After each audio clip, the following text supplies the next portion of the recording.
तर दिवाळी वगैरे झाली, भाऊबीज झाली, सगळं झालं. घरातली सगळी आवराआवर केली आणि आज ठरलं होतं गावाला जायचं. तर त्याचीच इकडे माझी तयारी चालू होती. संध्याकाळच्या वेळेला म्हटलं आधी टिफिन वगैरे तयार करून घ्यावा, म्हणून इकडे मी टिफिनसाठी छान अशी मस्त बटाट्याची भाजी तयार करून घेतली.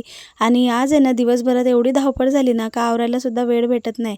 आणि नंतर इकडे गरमागरम चपात्या वगैरे करून घेतल्या. म्हटलं आधी टिफिन तयार करून घेऊ, मग नंतर राहिलेली पॅकिंग वगैरे करता येईल. तर बॅगा वगैरे भरून घेतल्या. त्यानंतर टिफिन वगैरे तयार केला आणि नंतर किचन वगैरे आवरायला घेतलं. पण गावी जायचं म्हटलं ना का एवढी धावपळ होते ना का खूप जास्त. इकडे सगळं आवरून वगैरे घेतलं आणि नंतर लगेच वेळ झाली. तर वेळेवरती खूप जास्त घाई झाली. त्याच्यानंतर आम्ही निघालो आणि रिक्षाने आम्ही स्टेशनवरती पोहोचलो. आम्ही स्टेशनवरती जाऊन बसलो. तोपर्यंत पिल्लू आणि आम्ही स्टेशनला गेलो.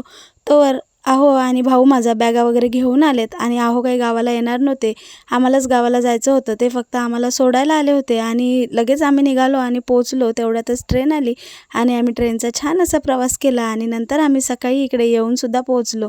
पण आमचे रिक्षावाले मामा आलेच नव्हते. तर त्यांची वाट बघत आम्ही इथं बसलो आणि नंतर ते आले. तर सकाळी 5:30 वाजता आम्ही गावाला पोहोचलो. तर असा काही केला आम्ही प्रवास. चला भेटू पुढे.